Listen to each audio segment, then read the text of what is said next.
What's up again, everybody? It's Dice Masters time. We've recently gotten some new cards spoiled for the Dark Phoenix Saga Draft Pack set, the Dice Masters set that was due out like a while ago, but COVID and then shipping and then who knows what else has delayed it. I wonder if they're just holding it at this point. I'm not sure what their plan is. We don't have a firm release date yet, but we've gotten more spoilers like within the past, I don't know, basically month, which has been very interesting because they've dropped spoilers on 3 separate occasions to, I think, 2 different sources, perhaps even 3 different sources. I'm going to link all the sources to all of these spoilers in the description so that you can go support the channels that spoiled them. It's Ministry of Dice, it's DM United. I think that's it for the time being. There may have been one more that I'm just forgetting. Recently. I'm not sure. Nevertheless, if I missed them, I'll put them in the description so that you can go and watch the original spoiler video where they talk more in depth about each of these cards. What I want to do is go through these cards kind of that we've gotten recently and kind of just talk very quickly about them, give you a summary of the cards themselves so you kind of get a good idea about what we're getting into. We have some new characters, some really cool, interesting abilities, one of which I'm very excited for, and a super rare as well. So let's kick it off. The first one we're going to talk about is Cable Bosom Buddies. He's a 4-drop Bolt character with the X-Men affiliation, the old 132, 233, 255 stat line, which is expensive on the top 2 sides. He says while he's active, your Deadpool cost 1 less to purchase to a minimum of 1 and has +2 attack, which is a super cool combo, particularly within this set where we have, and it's been spoiled, or it was spoiled a long time ago, where we have the Deadpool that works within draft, that makes himself cheaper if you're in draft, which is really funny. I think it's a really fun 4th wall break. But it also works with the Deadpool from, was it Avengers Infinity? No. Yeah, it had to have been Avengers Infinity. I can't recall. It's one of the team packs, box set. No, it was X-Men, wasn't it? Yeah, it was X-Men. Why am I blanking on it? Because it was X-Force. Duh.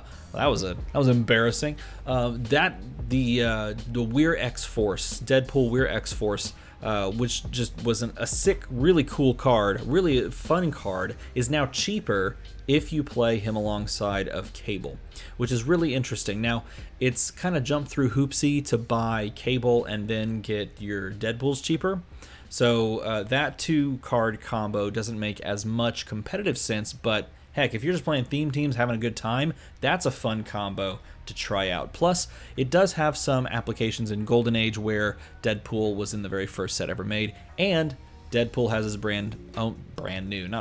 his own set, right? He has the Deadpool set, which was, funnily enough, he kind of sucked in that set, so maybe don't play him in that one. Maybe go back to like the old school AVX Deadpool. I don't know. Either way, it's kind of cool to see a Cable that works with Deadpool. Ronan the Accuser was spoiled like literally yesterday. Apologies for the pixelation, but this is the uncommon Ronan the Accuser, which is a 6-drop with the 155, 167, 288 stat line. He says when fielded, each player KOs a character die that they control. This is a cool effect. Unfortunately, it's too expensive and therefore it will not be played. That's sad to say. It is a when fielded effect, so maybe you could do something with that where you copy when fielded effects. Maybe they have something built in.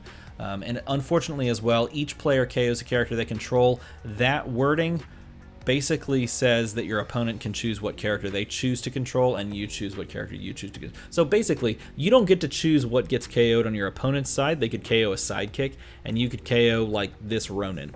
The idea or the cool kind of combo is that you KO him so that you can field him again next turn, KO him, and kind of cycle that, right? A la the old school, what was that guy? Mimic. Right, the Mimic, not even old school. Everything feels old school when you haven't had a set release in a while, am I right?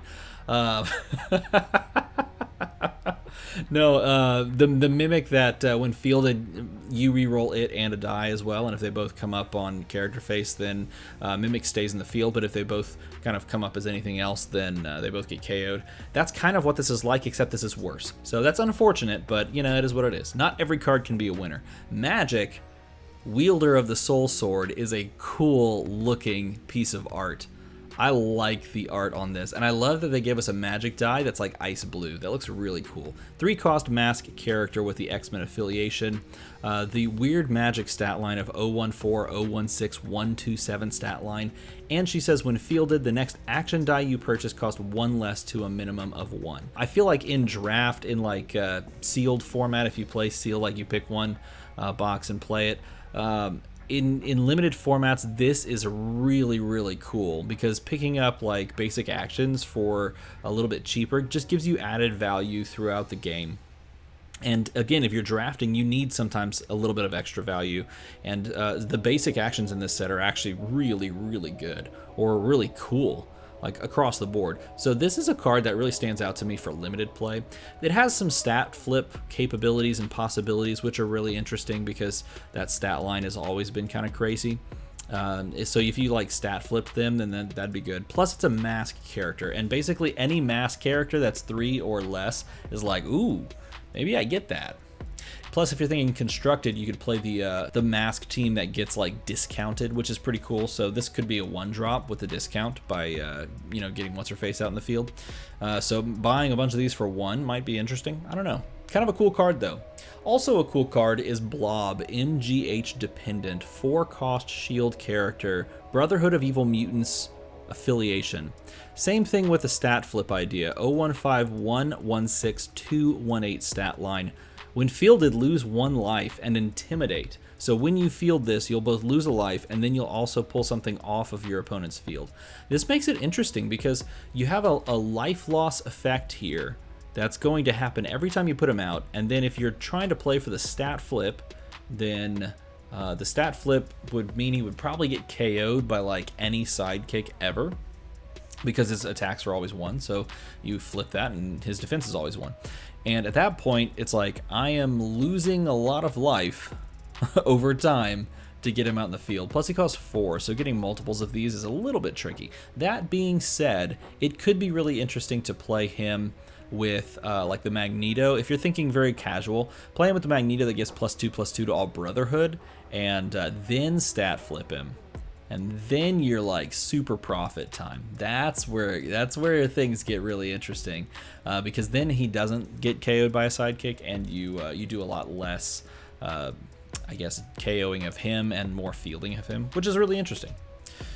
Bishop the Rare, Time Traveler, 3-cost shield character, X-Men affiliated, 125, 136, 256 stat line. I've always liked this stat line.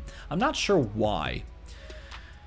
I don't know, I guess it's just beefy all around. I think that's why I like it. It does cost a lot to field because it's like a total fielding cost of 4, but I just, for some reason, I like that stat line.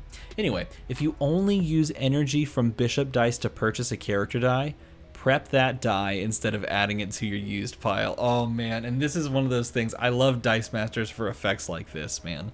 Like put together the Rube Goldberg machine, make it go brr, get free dice. I love this. Oh my god, I love this so much. Okay, so it's I'm holding back, not just immediately saying all of the things that were one, just said in the video when this was spoiled. By the way, you should go watch that video. And 2, just the things in my own mind that are just whizzing around. But I'll just keep it very simple. If you Kree Captain and then pay Bishop's effect or pay Bishop's energy on like a character die, then it preps. If you buy low drop shield characters, like 1-drop, 2-drop shields, then they all go to prep. It's a one-sided prep. That's just so cool to me. I don't know. It's just, I love that. Clayface, pay some like discount effects. Bishop. Bring in 2 bishops. Buy 2 of these. Bishop, like pay all the bishop. That's just, it's just so cool. I love this card. It's one of my favorites. It's not the favorite card of these spoilers, but this is definitely one of my favorites of the ones that have been recently spoiled. I think this card is super fun. I will play this card just so that I just want to make Resource Machine go burr and make all of my dice purchase with Bishop go over to prep. I think that's super cool. Phoenix Psionic Maelstrom is a 6-drop Bolt character, X-Men affiliated, 155, 277, 388 stat line. When Phoenix attacks, deal 3 damage to target character die. If that character die is a villain, you can deal 3 damage to another target character die. I wish it ended with, and repeat this effect. Oh my god, that'd be so cool. I wish that happened, because then you'd have like this cascade, and you'd have a cool combo where you had like Phoenix attack, but before you did that, you made everybody a villain. That would be so cool. That would be so cool. I love that. So anyway, sorry, sometimes this happens when I think about Dice Masters. It'd be like, oh, what if it did that? Or what could you do with that? That's the cool thing about Dice Masters. It's so combo based. When she attacks, you deal 3 damage to a target. If it was a villain, then you can do like another 3 damage. It's almost like a weird breath weapon, or like a weird cleave from other games. It's not going to see a ton of play. Maybe in set where there are some villains. I would imagine there are some villains. We've seen a lot of Brotherhood. There probably are a few villains. But in set, this might have more utility just because you can target like a villain and then pop it. What would be really interesting is, like I said, run this with a Villain Maker Global, which we've seen, I think, in the set. I think I spoiled a Villain Maker Global in the set. It's just been so long. Or run it with the Villain Maker Action. But I think Danger Room is now rotated out, so unfortunately you can't run it in Modern. Nevertheless, in Golden, it would be pretty fun. Or Silver Age.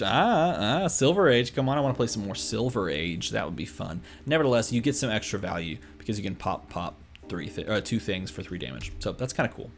Sabretooth is also cool because Sabretooth is a die that we've known existed, but we haven't actually seen any cards for until it was spoiled. So Sabretooth, you ready to party. It's a 5-drop fist character with the good old Brotherhood of Evil Mutants affiliation. A 1/3/3/1/4/4/2/5/4 stat line. When Sabretooth attacks, your Brotherhood character dice get +2 attack, which is pretty cool. There's this really interesting thing about X-Men Forever, wherein the Brotherhood like theme team that you can create within that set has some really fun low drop characters that give each other beneficial effects. It's almost as if, like, I feel like there's like a Golden Age set or two that had some very similar kind of things going on, where all the affiliation really fed off each other. It's kind of like Guardians. I think Guardians of the Galaxy is a good way to describe it. Guardians all fed off each other. They gave each other beneficial things. It's like heroic but better. Maybe that's what I'm trying to say. This is cool. When Sabretooth attacks, he gets +2 attack. The other Brotherhood of Evil Mutants characters get +2 attacks. And in addition to like the energy drain that you can give all of your Brotherhood characters, the plus attack and defense that you can give all your other characters, it's just really cool how they all work together. Speaking of working together, Team Watch. Target character die can't block this turn.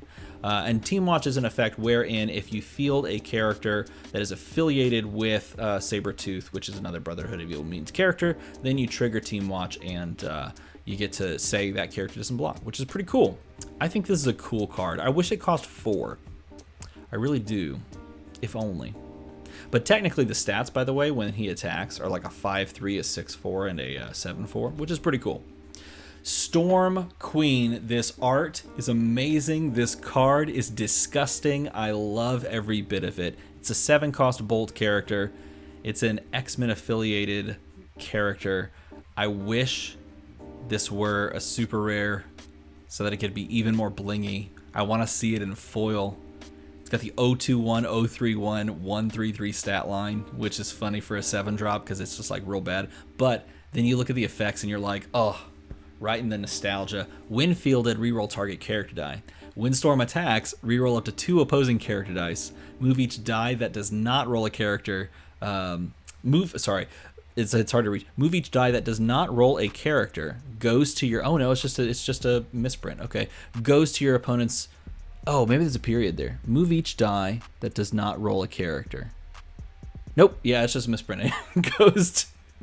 Goes to your opponent's use pile. Storm deals 2 damage to your opponent for each die moved. Okay, I don't even care about the misprint. That doesn't bother me anymore. That doesn't affect me. Does it affect you? It doesn't affect me. What is cool about this, before we even talk about the Energize, is it's like a bunch of different Storm effects from like AVX just jammed onto one character. And then on Energize, which is roll the double bolt side, reroll target opposing character die. I mean, what do you even say? That's perfection. I wish they hadn't made that spelling mistake, because that's perfection. That card's so good. It's not my favorite card. The next one's my favorite card. You ready? This was spoiled yesterday. Psylocke Telepath, 2-cost mask character, X-Men affiliated, 012-022-133 stat line. When fielded, target character die gets Overcrush. This is an A+ card. This is a win condition. You can win the game with this single card. In fact, technically, you can win the game just with this card if you wanted to, because the way when fielded effects work in Dice Masters, you place the die in the field, then you trigger when fielded effects. So technically, she can give herself Overcrush, but you can just give it whatever you want Overcrush. This is unconditional Overcrush. This is the cheapest it's ever been. A 2-cost mask. Mask energy and mask characters and mask teams are already really good. You can put this on any big thing you want. This has so many implications for casual teams as well. I think that's, to me, the most exciting thing, is how many different uses this has. Because if you think this is, and this was spoiled yesterday by DM United, if you think about the comparison from this and comparing this card to MJ, right? Mary Jane MJ, which is the rare that gave any non-villain the Overcrush, right? This gives it to anything, so it opens it up even wider, and it's exactly the same kind of an effect. It's better stat line here. All in all, this is just an incredible card, and this is the kind of thing I want them to do with Dice Masters, is take abilities that we've seen already, tweak them a little bit, and then reprint them so that we can experience them again in a different meta, in a different light, with different cards around it, with more polish. This is so great. This is my favorite card that they spoiled. But we have to talk about the super rare. The super rare, one of the super rares of the set was spoiled, and it's Lilandra Majestrix, a 5-drop shield character, Kree Empire affiliated with the Finn. A 133, 135, 156 stat line, which is kind of a cool stat line. A total fielding cost of 3 is not too bad. I guess for a 5-drop, that's okay. While she's active, your opponent must pay 2 life to use an action die or global. Again, they do it again. They take an old ability and they put it on a new card, reprinted. I love it. By the way, I'm going to put it on the screen. If you've never seen Jinzo Trap Destroyer, now you have. Lilandra Majestrix. Doesn't make a ton of sense in global, what am I saying? In draft or sealed settings in limited play. I guess technically it can, but you're really not springing for a 5-drop in those kind of formats unless there's super ramp in the format, like if you're playing in UXM and everybody has PXG, right? That sort of thing. You could spring for like 5-drops that have this effect. It's kind of a punishing effect through your opponent using these action dice or global abilities. You're not really going for those in draft, but if there's a like draw 2 dice and prep them, or draw 2 dice and roll them, then Lilandra can fit into draft okay. In constructed, she's fantastic. It just depends on the meta. Like Godcatcher meta loves to roll actions, but is way too fast for Lilandra to make any difference whatsoever. So unless they also print like a reprint of Scarlet Witch in this set that says you can't roll action dice, too bad, sucks for you, then Lilandra's like, okay, then you can come in with a Lilandra, and if they remove Scarlet Witch somehow, then Lilandra still taxes them. Nevertheless, it's cool to see an old school effect. So these are the cards that have been spoiled as of late. Over the past 2-3 weeks, I guess through the month of June is the better way to describe it. These were all spoiled. Links in the description so you can go watch in-depth coverage of all of these cards and more describing things about the cards, strategies, that sort of thing. I'm so torn, man. I love to see new stuff for this set because I think this set's going to be fantastic. I just want the set, or I want any information about the set, period. End of story. Like, communication, man, is like the #1 thing that players of this game, I think, want. as Dice Masters fans, we want to know when this set or any set is going to just be debuted. Or when we'll be able to get their hands on this set. And I have confidence that we will. It's just knowing when is a huge thing. So I'm really hoping that we get some news sooner rather than later, and we don't have to keep waiting through, because it is kind of tough when the card pool for a fantastic game like Dice Masters has not changed in this long, because you just haven't gotten cards, to access. There's a lot of extenuating circumstances as well, as we can all understand. But we just hope that those will come to pass, and we'll get some access to these cards eventually.